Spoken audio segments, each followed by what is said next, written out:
नमस्कार दोस्तों, story book 12 में आप सभी का स्वागत है। आशा है एक हार्ट टचिंग कहानी आपको बहुत पसंद आएगी। अंकल जी, आप यहाँ पार्क में कब तक बैठे रहेंगे? घर जाइए, अब पार्क बंद करने का समय हो रहा है, रात हो रही है। पार्क के चौकीदार ने पार्क के अंदर ही बेंच पर बैठे एक बूढ़े अंकल हीरालाल जी से विनय पूर्वक कहा। उनकी नींद अचानक से टूटी और वे झटके में बोल पड़े, हाँ चौकीदार बाबू, मैं घर जाता हूँ। और अंकल जी धीरे धीरे घर जाने के लिए उठ खड़े हुए। उन्होंने हाथ में पकड़ी हुई अपनी डायरी और पेन को बैग में रखा और चश्मा ठीक करते हुए वहां से धीमी गति से निकल गए। जैसे जैसे घर की ओर उनके कदम बढ़ रहे थे, वे सोच रहे थे, आखिर घर जाकर क्या करूँगा। घर जाने का उनका जरा भी मन नहीं था। अकेले रहकर वही दीवारों से बात करूंगा, या फिर अपनी पत्नी सुनंदा की फोटो देखते रहूंगा, या फिर पुराने घर का पुराना सामान जो सुनंदा जी ने संभाल कर रखा था, उन्हें छूकर अपनी यादें ताजा करूंगा। आखिर इस उम्र में अब नींद भी तो नहीं आती और भूख भी नहीं लगती। सारी रात करवटें बदलने में ही चली जाएंगी। अंकल जी ने जैसे ही घर का ताला खोला तो लगा सुनंदा मुस्कुराकर उनका स्वागत कर रही हैं। आप आ गए? मैं कब से इंतजार कर रही थी। चाय तैयार है, एक कहकर वो ऑफिस का बैग अपने हाथों में ले लेती थीं और पानी का गिलास हाथ में थमाकर चाय छानने चली जाती थीं। चाय के साथ उनकी मनपसंद नमकीन जरूर होती थी जो सुनंदा जी खुद बनाती थी। फिर दोनों पार्क की सैर को चले जाते थे। वहां से आकर भी हीरालाल जी सुनंदा जी के साथ ही रसोई में चले जाते थे। आप बैठो, मैं कर लूंगी, ओ मनुहार करके मना करती थी, पर वो भी आगे होकर मदद कराते रहते थे। वे पत्नी से बोलते थे, अब रिटायरमेंट के बाद तो मैं घर पर ही हूँ, दिन भर बैठा ही रहता हूँ। अच्छा है ना कि तुम्हारी कुछ मदद कर दूं। अब तुम भी तो थक जाती होगी इस उम्र में। कहने को 4 बेटे और 4 बहुएं थीं, पर उनकी सेवा करने के लिए कोई नहीं आता है। वो निराश होते हुए बोले, अभी तो मुझे किसी की जरूरत नहीं है, हम दोनों ही काफी हैं, अपना काम खुद कर लेते हैं, किसी बेटे और बहू की जरूरत क्या है। पत्नी सुनंदा जी पति हीरालाल जी को समझाते हुए सारी निराशा दूर करने का प्रयास करती थीं। सुनंदा जी और हीरालाल जी की शादी को 40 बरस हो गए थे। जीवन के हर सुख दुख में दोनों सदा साथ रहे थे। किसी को किसी से कोई शिकायत नहीं थी। दोनों एक दूसरे की बात सहजता से मान जाते थे। दोनों की आपसी समझदारी और प्रेम से घर चल रहा था। वैसे तो 2 बेटे पहले हो गए थे, पर सुनंदा जी की बड़ी इच्छा थी कि एक बेटी भी हो, क्योंकि उन्हें पता था कि बेटी होगी तो माँ बाप का दुख दर्द समझेगी और अंत तक साथ निभाएगी। पर तीसरी संतान भी बेटा ही हुआ। तब वो बहुत रोई थी कि उनकी किस्मत में विधाता ने बेटी क्यों नहीं लिखी। जब चौथी बार उन्हें गर्भ ठहरा तो उन्होंने बेटी के लिए यज्ञ, हवन, पूजा पाठ, दान दक्षिणा सभी किए, पर फिर भी चौथी संतान के रूप में भी उन्हें बेटा ही मिला। उस दिन उन्हें यकीन हो गया था कि बेटे तो भाग्य से मिलते हैं, लेकिन बेटी तो सौभाग्य से मिलती है। और इस विश्वास के साथ बच्चों की परवरिश करने लगी कि बेटे जो बहू लाएंगे उन्हें ही बेटी बना लूंगी। उनके तो 4 बेटियां हो जाएंगी। चारों बेटे पढ़ने में बहुत ही होशियार थे। स्कूल और कॉलेज की पढ़ाई में सदा अव्वल रहते थे। सबसे बड़ा बेटा रमेश पढ़ लिख कर डॉक्टर बन गया था और उसकी पहली पोस्टिंग दूसरे शहर में हो गई थी। सभी छोटे भाई भी अपने भैया के पद चिन्हों पर चलकर कुछ बनना चाहते थे। दूसरे नंबर का बेटा सुरेश ने इंजीनियरिंग की परीक्षा पास की और कॉलेज से ही उसका प्लेसमेंट विदेश में हो गया, तो वो वहाँ चला गया। तीसरे नंबर का बेटा दिनेश भी बहुत मेधावी था। उसने एमबीए करके एक मल्टीनेशनल कंपनी में अच्छी जॉब कर ली। सबसे छोटा बेटा महेश को पढ़ाने का शौक था, तो वो एक नामी कॉलेज में प्रोफेसर बन गया। चारों बेटे नौकरी करने लगे तो हीरालाल जी अब चिंता मुक्त हो गए। उन्होंने एजुकेशन लोन लेकर चारों बच्चों को पढ़ाया और बच्चे अपने पैरों पर खड़े हो गए थे। चारों बेटे अब शादी लायक भी हो गए थे। सुनंदा जी को बहू ढूंढने में ज्यादा मेहनत नहीं करनी पड़ी। रमेश डॉक्टर था तो उसने डॉक्टर लड़की से शादी कर ली। सुरेश ने अपने साथ ही पढ़ने वाली इंजीनियरिंग सहपाठी से शादी कर ली और दिनेश ने कंपनी में साथ काम करने वाली को पसंद किया। तो सबसे छोटे बेटे महेश ने कॉलेज प्रोफेसर को जीवन साथी के रूप में चुना। ये बात अलग है कि शादी के बाद कोई भी बहू उनके पास ज्यादा समय तक नहीं रही, क्योंकि वो सभी जॉब करती थीं। सबसे छोटा बेटा महेश भी शादी के बाद जब अपनी पत्नी को लेकर घर से चला गया तो सुनंदा बहुत टूट चुकी थी। सुनंदा जी अपने बेटे और बहू के लिए तरसती रहती थीं, पर चारों को ही अपने काम से फुर्सत ही नहीं मिलती थी। तो अब उन्होंने भी मन को पक्का बना लिया था। हीरालाल जी की एक प्राइवेट कंपनी में नौकरी थी। 60 के बाद वो रिटायर हो गए थे। जो थोड़ी बहुत जमा पूंजी थी वो लोग उसी से अपना घर चला रहे थे। सुनंदा जी हीरालाल जी को कहती थी, आप बात क्यों नहीं करते हो? अब आपकी तो कोई पेंशन भी नहीं है तो घर का खर्च कैसे चलेगा? देखो सुनंदा, मैं अपने बेटों के आगे हाथ नहीं फैलाऊंगा, चाहे कुछ भी क्यों ना हो जाए। मैंने अपनी पेंशन का इंतजाम कर लिया है।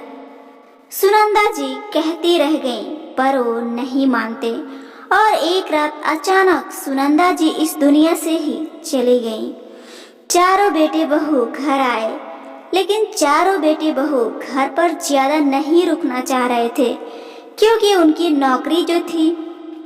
सभी रिश्तेदार बैठे थे तो एक रिश्तेदार ने कहा कि अब इस उम्र में हीरालाल जी अकेले कैसे रहेंगे, अपना ख्याल भी नहीं रख पाएंगे। तो तुम चारों बेटों की जिम्मेदारी बनती है कि तुम इनका ख्याल रखो, इनकी जिम्मेदारी लो व इन्हें अपने साथ ले जाओ। बड़ा बेटा रमेश तुरंत कहता है, मैं और मेरी पत्नी दोनों डॉक्टर हैं, हमारे पास तो बिल्कुल भी समय नहीं है, अस्पताल में ही रहना होता है, बच्चों को भी हॉस्टल में ही छोड़ रखा है, इसलिए मैं तो पिताजी को अपने साथ नहीं रख पाऊंगा। सुरेश भी मना कर देता है, मैं तो विदेश में रहता हूँ और वहाँ पिताजी का मन नहीं लगेगा, वहाँ की भाषा रहन सहन सब अलग है, पिताजी को वहाँ रहने में दिक्कत होगी और हमें भी परेशान करेंगे।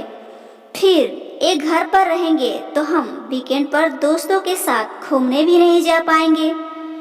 तीसरे नंबर का बेटा दिनेश भी मना कर देता है कि मैं मल्टीनेशनल कंपनी में काम करता हूँ और मेरा टूरिंग जॉब रहता है, मैं तो घर पर रहता ही नहीं और पिताजी मेरी पत्नी और बच्चों को हमेशा परेशान करेंगे, मैं इनकी जिम्मेदारी नहीं ले सकता हूँ। चौथे नंबर का बेटा महेश भी कहाँ पीछे रहने वाला था। वह बोला, मैं कॉलेज में पढ़ाता हूँ और मेरी पत्नी भी, हम दोनों बहुत व्यस्त रहते हैं, कॉलेज की पढ़ाई के लिए पेपर सेट करने होते हैं, लेक्चर लिखने होते हैं, हमारे सेमिनार भी होते रहते हैं, वहाँ जाना पड़ता है, फिर पिताजी घर पर अकेले कैसे रहेंगे? तुम चारों अपने पिताजी से इस तरह मुंह फेर लोगे तो ये कहाँ जाएंगे? एक रिश्तेदार ने टोका, इनकी सेवा करना तुम चारों की ही जिम्मेदारी बनती है, इन्होंने तुम्हें पढ़ाया लिखाया और आज इस काबिल बनाया है। तभी बड़ी बहू बोली, पढ़ाया तो कौन सा एहसान किया है, एजुकेशन लोन लिया था उसे भी हमने ही चुकाया है और बाकी रहा खाना पीना तो पैदा किया है, तो वो तो इन्हें करना ही था। हीरालाल जी अपने बेटे और बहू की बात सुनकर एकदम सदमे में आ गए। उन्हें आज अपनी पत्नी की बहुत याद आ रही थी। वो कहती थी कि एक बेटी तो होनी ही चाहिए जो हमारा दुख दर्द समझ सके। 4 बेटे हैं, पर ये जब तक शादी ना हो जाए तब तक ही हमारे रहेंगे, और बेटी शादी के सालों साल अंतिम सांस तक हमारी फिक्र करेगी। तभी चारों बेटे आपस में बातचीत करते हैं कि हम सब पिताजी को मिलकर हर महीने रुपए भेज दिया करेंगे। वैसे भी रिटायरमेंट के बाद सबको पैसा ही चाहिए होता है, पैसा भेज देंगे, और अब क्या चाहिए। इस बात पर सबने हामी भरी। फिर बेटे कहने लगे, लेकिन इतने बड़े घर में पिताजी अकेले कैसे रहेंगे। हम घर बेचकर एक छोटा सा कमरा किराए पर ले देंगे और पिताजी को वहीं रख देंगे, ताकि इनके जाने के बाद जायदाद के बंटवारे के लिए हमें बार बार आकर समय बर्बाद नहीं करना पड़ेगा, और हमारा हिस्सा भी हमें मिल जाएगा। चुप हो जाओ तुम सब, हीरालाल जी गुस्से से भरी आवाज गूंजती है। हाँ, मैं बूढ़ा हूँ पर लाचार नहीं। तुम सब घर बेच दोगे, ये हक तुमको किसने दिया। एक घर मेरे पैसे से बना है तो मेरा है। तुम जब मेरी जिम्मेदारी नहीं ले सकते हो तो हक किस मुंह से मांग रहे हो। तुम सब अपना सामान और अपनी पत्नियों को लेकर यहाँ से अभी के अभी निकल जाओ और दूर हो जाओ मेरे नजरों के सामने से। मैं हर हाल में रह लूंगा। मुझे तुम्हारी राय या सहारे की कोई जरूरत नहीं है। तुम सब अपनी नौकरियां और अपनी पत्नियां संभालो। मैं अपना ध्यान खुद रख सकता हूँ।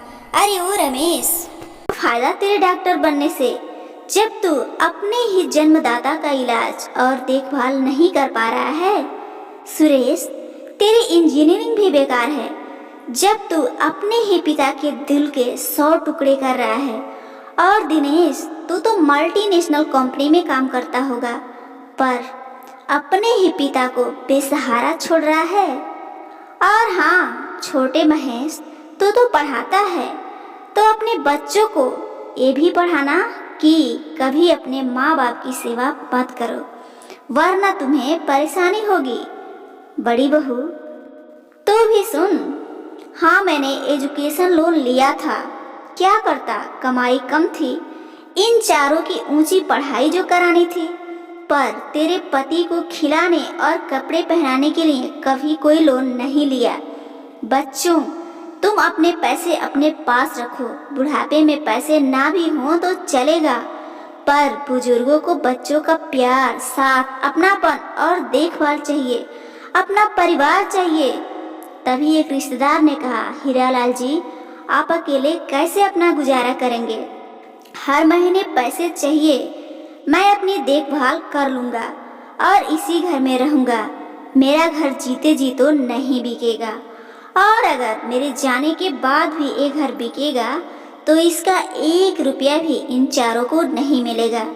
मुझे अपने बच्चों से यही उम्मीद थी। इसका इंतजाम मैंने सुनंदा के जीवित रहते ही कर लिया था। मुझे पता था ये नालायक हमें कभी सहारा नहीं देंगे। मैंने सुनंदा को भी नहीं बताया था, क्योंकि वो जानती तो उसे बहुत दुख होता। मैं पहले चला जाता तो भी उसे हर महीने पैसे मिलते रहते। मैंने ये घर बैंक की रिजर्व मॉर्गेज स्कीम के तहत गिरवी रख दिया है, और हर महीने मुझे पेंशन मिलती है। तभी तो इन नालायकों से पैसे लिए बिना भी मैं अपना और अपने पत्नी का पेट पाल रहा था। एक कौन सी स्कीम होती है, हमने तो नहीं सुना, एक रिश्तेदार ने पूछा।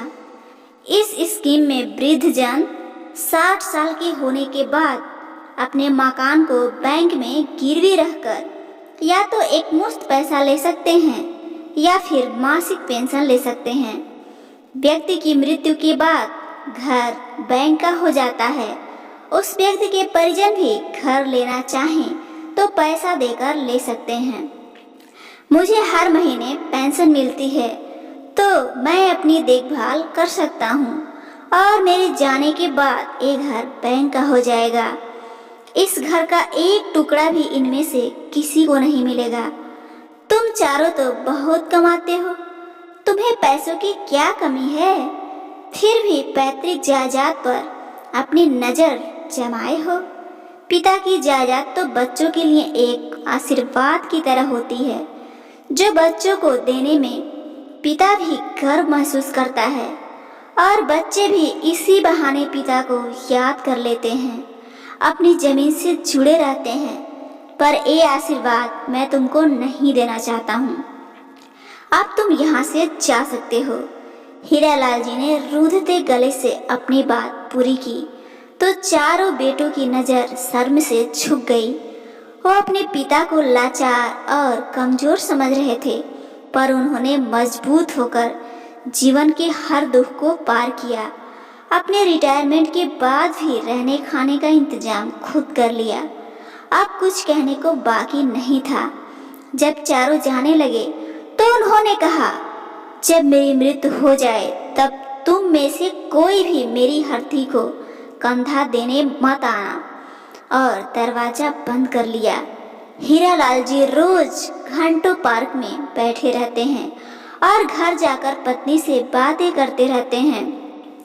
4 बेटों के होते हुए भी उन्हें अकेला रहना पड़ा, पर वो बुढ़ापे में भी स्वाभिमान से जी रहे थे। दोस्तों, आपको कहानी कैसी लगी? साथियों, जीवन की यही सच्चाई है। अगर आपको पारिवारिक कहानियाँ रोजाना सुनना पसंद है तो इस चैनल स्टोरी बुक 12 को जरूर सब्सक्राइब करें, क्योंकि हम रोजाना इस पे हर तरह की पारिवारिक वीडियो अपलोड करते रहते हैं। आपको अपना कीमती समय देने के लिए बहुत बहुत धन्यवाद।